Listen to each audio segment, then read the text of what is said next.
This episode of Dana Being Dana is brought to you in part by Rosenberg and Parker, LLC. Hello, and welcome to Dana Being Dana. I'm Dana Michelle, and I'm thrilled you're with us. My show is about all different aspects of the human connection, things that bring us together and living life intentionally. Recent years have resulted in losses of all kinds.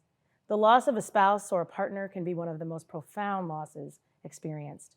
Today, I'm joined by 4 friends of mine who have graciously agreed to share their stories. Thank you all so much for being here. Please tell us about your loved one and their untimely passing. Sarah, I'll start with you. I lost my husband, Scott, 2.5 years ago. We had 2 children, and at the time they were ages 5 and almost 2.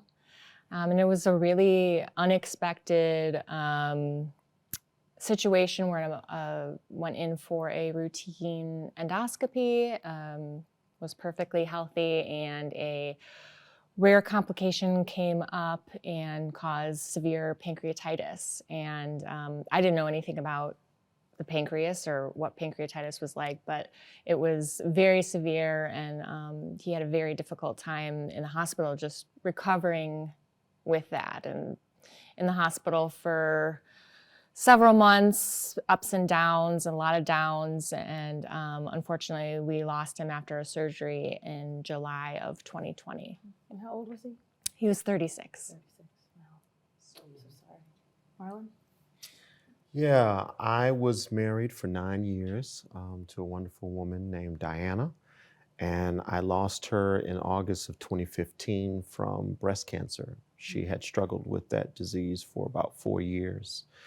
At the time, we had 2 children who were then, my son was 7 and my daughter was 5 years old. And it was expected, but when people have illnesses like that, often the dips that we just heard Sarah describe are sharper and more severe than you can even anticipate and plan for. And then that was compounded, unfortunately, by the fact that in 2015, I lost my father a few months earlier from Lou Gehrig's disease, or ALS. And then even in January of that year, one of my 2 former brother-in-laws was tragically killed in a car accident. So it was really a culmination of an unfortunate season of grief for me. Yeah. Thank you for being here. Abby? My partner, Jason Morales, went into the hospital December 27th, so it was just a few days after Christmas. And he was very healthy previous to this, had no complications, actually just got a full exam just a few months before that. But he was having a hard time breathing, so I had called the ambulance, got him in the hospital, and it was just a series of unfortunate events that happened right after that.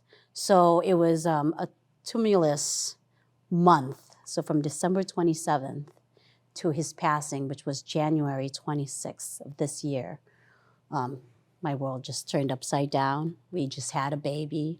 She was 3 months old when he went into the hospital. So I was just really struggling to make sense of everything that was happening. Bob? I lost my wife, Donna, at age 40. She had breast cancer to begin with.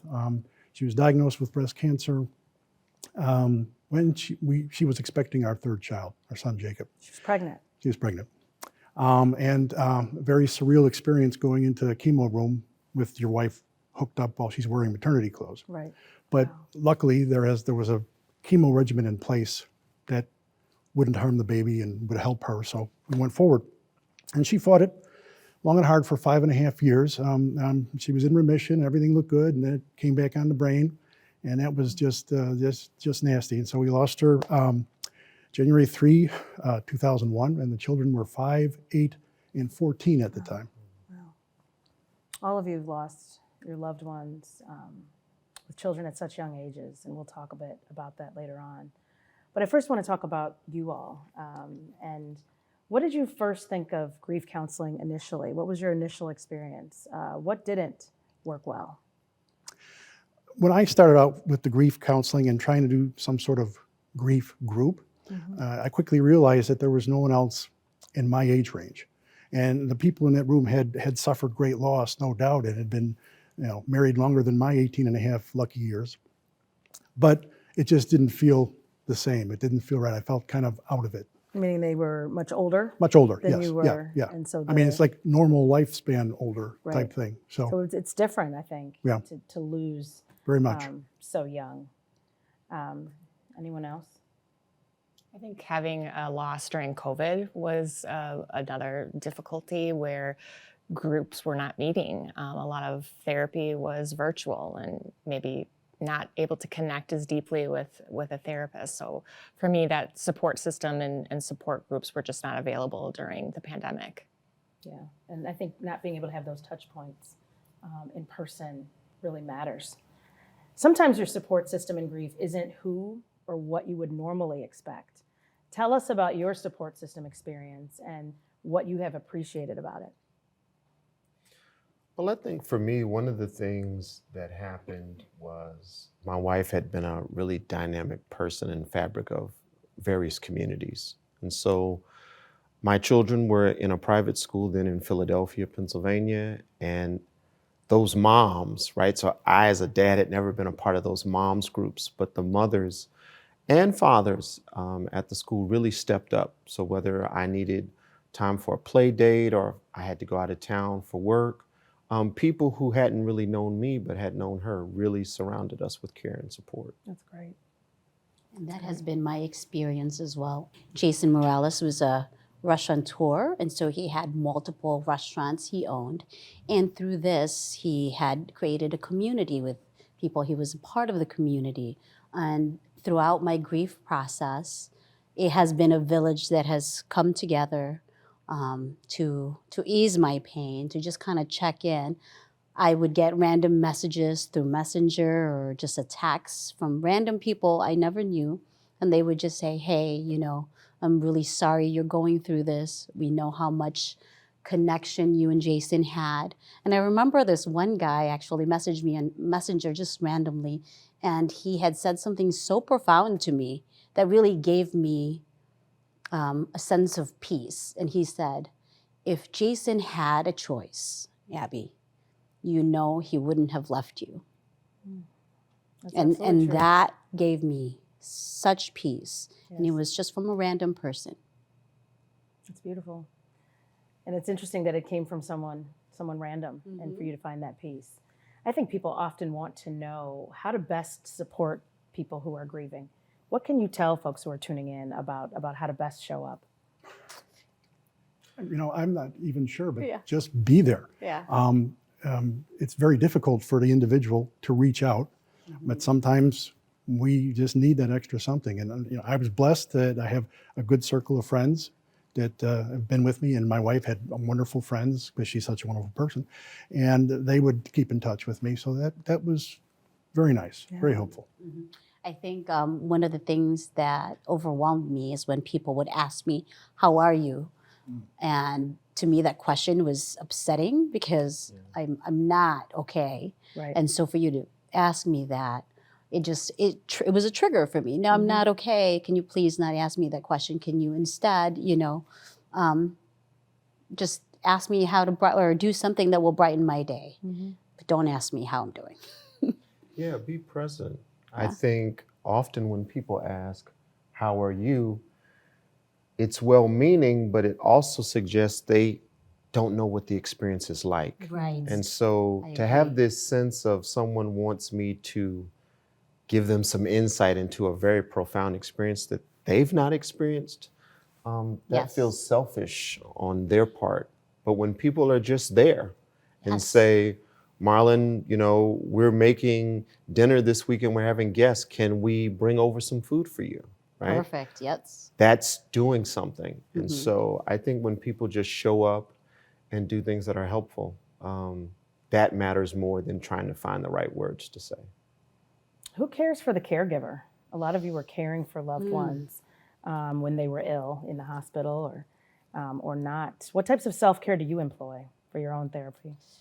So I actually went on a weekend meditation retreat to reset myself. And I cried and I slept and I meditated, and that was just such a safe space for me, and it really did great for my rejuvenation and just bringing myself back into life. I think processing the emotions is so important. Mm-hmm. Sarah? I think getting out of your current environment when in the routine of, having to care for the kids in the house and everything by yourself is really overwhelming. And for me, travel has been wonderful to just have a different environment and a different set of experiences that I don't normally have to reset me, like Abby had shared. And it's been a wonderful way to just focus on myself. I never thought I'd like to do solo travel, but it's something that I've really enjoyed the last 2 years. And one thing, you mentioned that Scott was a filmmaker, and the production team that worked with him at the time of his passing invited you to a trip to Hawaii on short notice. Yes. And what was your first answer? I said, no, I can't leave. I can't do this. Just don't even, I can't see straight. I don't know what's going on. I can't leave my kids. And, but it just nagged at me. And then my friends and family too were like, you have to go. Like, this is a once in a lifetime opportunity. You can get to know the filmmakers that Scott surrounded himself with, and worst case scenario, it's a trip to get away and help you heal a little bit. And Was that restorative to you? it was not only wonderful to connect with people that knew him so deeply, they just knew how to be there for me. It wasn't about, the empty promises or the how are yous. It was just, we want to be with you and support you and show you that there's, something that maybe you can take with you, as you move forward with this loss. I think that's so important. I think grief can make you want to shut down and close up. And I loved how you pushed yourself beyond your comfort zone and tried something that ended up being so restorative to you. We're going to take a quick commercial break. We'll be right back. Don't go away.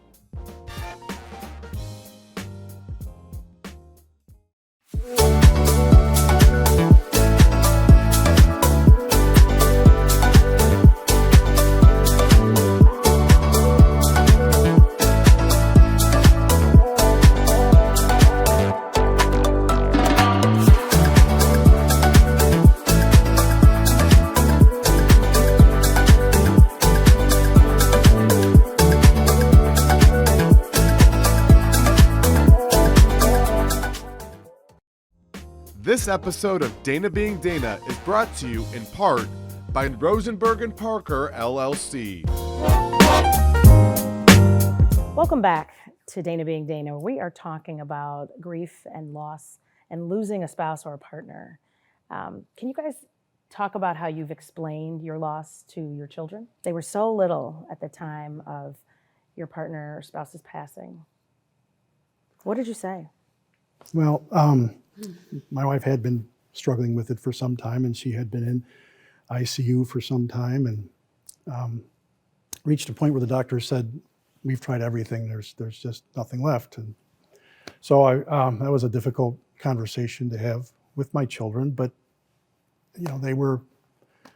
I don't know. My 5-year-old was understanding it at the time. I probably was not, but they just talked about it and were open about it, and they. I don't know. They came through it somehow or another. I think being direct is so important, especially to little ones who don't understand abstract phrases like they've passed away or they're in a better place or something like that.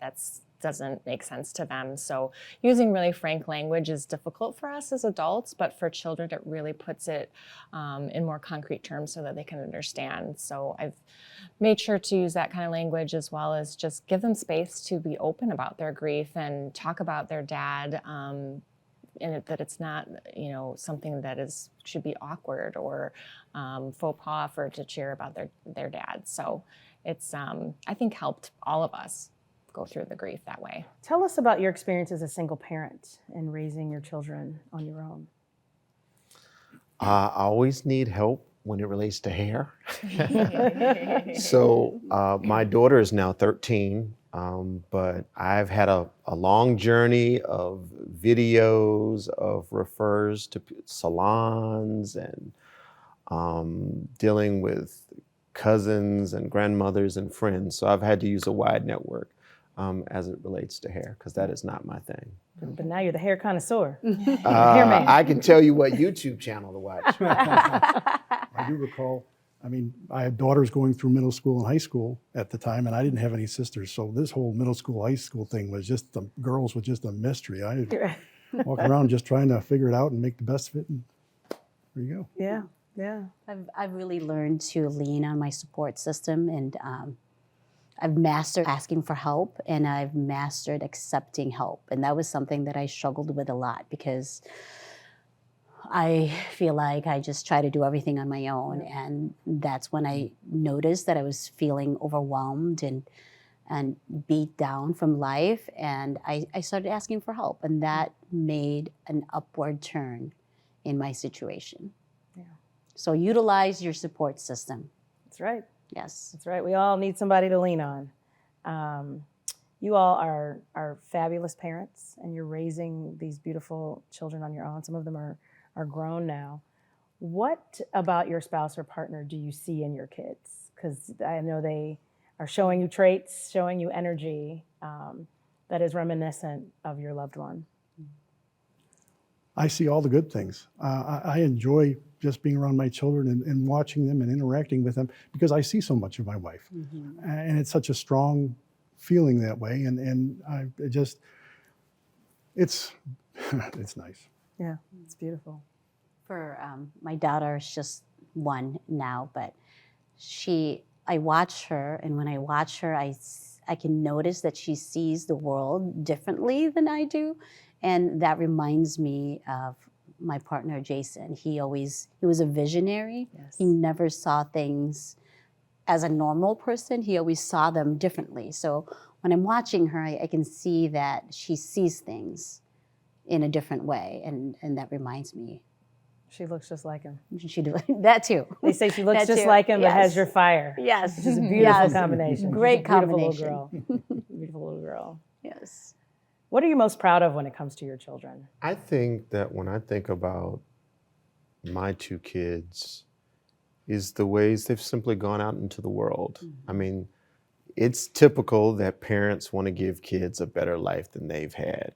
But I also think there are ways in which my 2 children have forged their paths. And so my son is an athlete, and even though I was on the wrestling team for 1 year in high school, he's forged his own path in terms of sports. And, you know, beyond I can be supportive, but I wasn't a coach or say, hey, I played this sport and I can show you.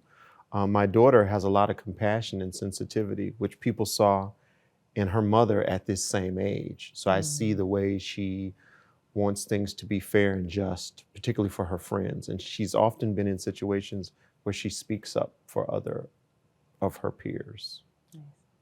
Sounds like a lawyer. So I have other children. I mean, Leilani she's not capable of doing anything other than, She's walking. Yes, walking. I'm proud of her for walking. But I have other children who have, through the loss of Jason, that have been affected as well. Mm-hmm. And my oldest niece, she has used this grief that she's going through as motivation. She had a lot of long rides with Jason. They talked about making a difference in the world. And so she has really thrown herself in the idea of climate change and having a positive impact into the world because she wants to honor Jason in some way, shape, or form. And so I'm proud of her for using something that is painful and utilizing it as a means to do something good. That's great. Yeah. What advice do you have for people who are navigating that first year of loss? Whew. And I know, Abby, you're still in it. Yes, Sarah, it's yes. recent for you. Yes. That first year is rough. Yeah. I mean, No it doesn't doubt. get any better, but it is particularly rough. Mm-hmm. So in terms of advice, I don't even know. I mean, just be around people. Or if it's your time to grieve on your own, take your time to grieve on your own. And don't let anybody else be telling you, well, why you're still grieving, or you should do it this way or do it that way. There's well-meaning people. Doesn't always work. And a lot of those first Mother's Day, first anniversary of the passing, those were particularly rough. Yeah. Holidays. Yeah. Yep. Those milestones are tough, but I think in some ways you can prepare for them and sort of know how they go. For me, it was really difficult, those unexpected moments. I remember, doing laundry shortly after I lost Scott and having to fold socks. And it was socks that undid me because I saw his socks and didn't, it was not part of the routine anymore. And so those little things that sneak up on you that you don't expect were particularly hard. And you may need a couple days to recover from that, and Christmas goes by and you're okay. But it's different for everybody. And that's true. I think that's so important for people to remember, that it really is different for everybody. So, if you're going through the 7 stages of grief, you start with shock and denial. And that's what I went through. I was numb and I was in disbelief as to what just happened. What is going on? Is this reality? And then you go through the pain and the loss and the guilt, and then it turns into anger. And then after the anger, you get depressed. You're like, I was having a hard time getting out of bed for 2 weeks. I just did not have the strength or the energy to get up. And then finally, it kind of did an upturn for me, and I started thinking about, how can I honor him? I can't honor him in the state that I'm in. I got to do something. And so I'm like, you know what? He wants me to succeed. Yes. I'm going to go open my own practice. I'm going to open his restaurant. I'm going to just keep going and honor him and give it my all. And that has brought life back to me. And now I'm looking forward to the future. And then the acceptance. You have to start a new life without this person, but it doesn't mean they're completely gone. They're inside you, inspiring you, motivating you, loving on you. You touched on this, but I want to ask the group, how does the legacy of your loved one live on? I was fortunate to be married to a woman who was a policy expert on vulnerable children, both internationally and domestically. And at one time, I was in politics while she was doing that. And so I've continued to fight for social justice, particularly continued to advocate for children, particularly children of color, and to inspire my own kids to take social justice in their own ways. And we're fortunate to live in a community that motivates kids. And so in Evanston, Black Lives Matter became something that was often led by middle school and high school kids. Wow. And my kids were part of those types of efforts. So I think the way I can keep speaking up for my kids and for particularly kids of color in general, I keep alive the kind of work and the kind of person she was. That's beautiful. Yeah. Well, like you shared, Scott was a filmmaker and incredibly creative mind, but all of his projects he had in mind, how can he make the world a better place? And in particular, he was working on a documentary about children with a rare childhood disease that wasn't getting the attention and the research and the medical attention that it needed. And I knew that it was something that I could not let go unfinished. And that was one of those situations where the people that show up are unexpected, and his filmmaker community surrounded me and gave me the support and resources I needed to continue the film. And I'm happy to say that has continued, and we're filming now, and it's just been a wonderful way to keep him close to me and continue his legacy of what he started out to do. There are so many people that come to me and tell me stories about a conversation they've had with her that really made a difference.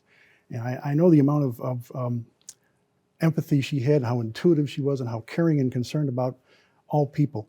And the people would come up to me and just say, this conversation made a huge difference to me, or this conversation turned me around, or this conversation really got me through something. And that is an incredible legacy. She touched so many people, and I actually feel a little sorry for the people that never got to meet her. Yes, yes. You all had such a blessed opportunity to love very special people. And I'm so thankful that we've had a chance to honor them here. So thank you so much for joining me. This is Dana Being Dana. We're going to take a quick break. We'll be right back. Don't go away.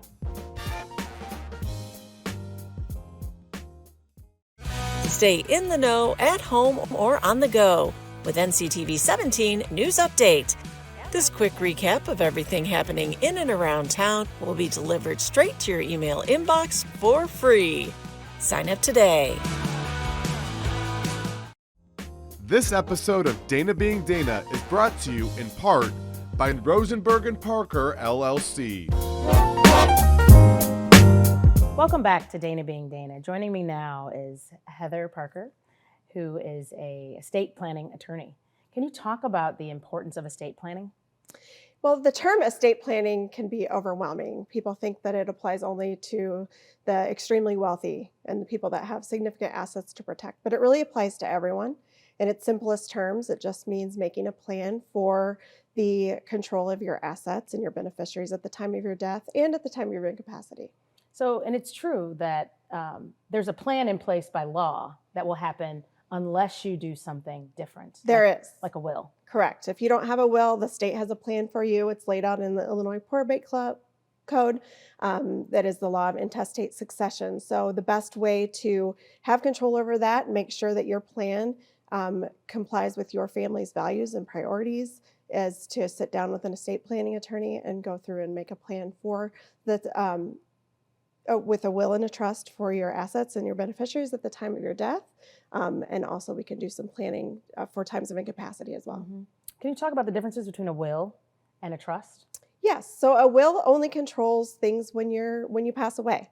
So a will is a document that gets in place and you can nominate guardians for your children, and you can also say where your assets go when you pass away.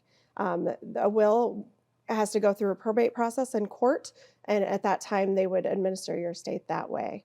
A trust is more of a living document that actually does the same thing the will does, but also can control your assets in the time of your incapacity. So it can name a successor trustee that can make decisions for you and control your assets if you're unable to make those decisions yourself. Well, let's talk a little bit more about incapacity, because I think especially now when so many people have fallen ill, I think it's so important to talk about what is the medical power of attorney, and how people can go about doing that. Correct. Your previous guest so lovingly told the stories of their loved ones in the hospital with prolonged illness and some sudden, but at times when they were in the ICU. And it's very common for people to have instances in their lives when they're not able to make decisions for themselves. So through medical powers of attorney or an advanced healthcare directives, you can name someone to make medical decisions for you. And in that document, actually designate what your preferences are for that care. There were also documents we also prepare are HIPAA releases, so people can have access to your medical records. Those can be active immediately. A lot of my clients who have kids who are their kids, their adult children that are going to college, they want to make sure that they can have access to their medical records if something happens to them while they're away at school or at work. So those HIPAA releases allow the doctors to speak with your parents or your loved ones if you're not able to authorize that yourselves. So you're saying when your kids are they live elsewhere, they live out of state, that enables parents to access the information? Correct. Once that kid turns 18, they're still our kids. I know as parents, Yeah, they're still exactly. our kids to us, but they're adults. They're legally adults. We don't have access to their medical records. Yeah. So it's really important. A lot of my clients want that in place so they can make those decisions. Is there a particular time that you recommend people do this, or should they just do it when they don't necessarily need it, so they have it? Correct. Yeah, it's something to plan for and have in place in advance. And it's really difficult. It's really hard decisions. So when you need it, often it's too late because someone has passed away. You can't plan if someone is passed, and also, or if someone's incapacitated. So it's something that, as soon as you turn 18, if a parent wants to have access to medical records or access for financial records, that's something that they should call right away. I have a lot of people call right after graduation. We get them taken care of before they go off to school the next year. But every adult in Illinois should have a will at a minimum. And then in our office, when you work with us, then we get comprehensive plan, which includes the financial and medical powers of attorney. And also a living will. A lot of people do want to lay out their preferences for end-of-life care. So that is something they should do. And that's a great way right to support your loved ones in the event of your untimely passing. It's an ultimate act of love. And what's more important, even after you leave our office and you walk away with your binder with all of your documents, is to talk to your family about your wishes. Let the trustee of the trust know that that's their role, what you would like to do, how you would like them to carry out your instructions.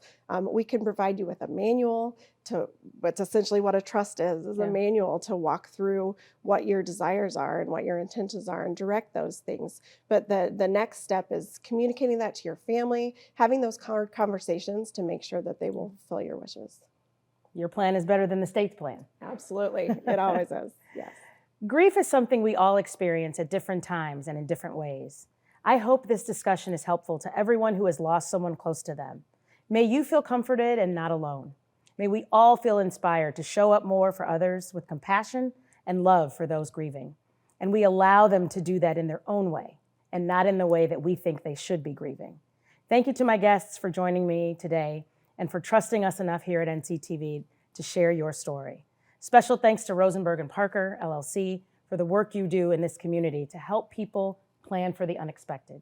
Hopefully you have been entertained, if not encouraged or inspired. I do not promise to be an expert, nor do I have all the answers. I'm just Dana, being Dana. See you next time. This episode of Dana Being Dana is brought to you in part by Rosenberg and Parker, LLC.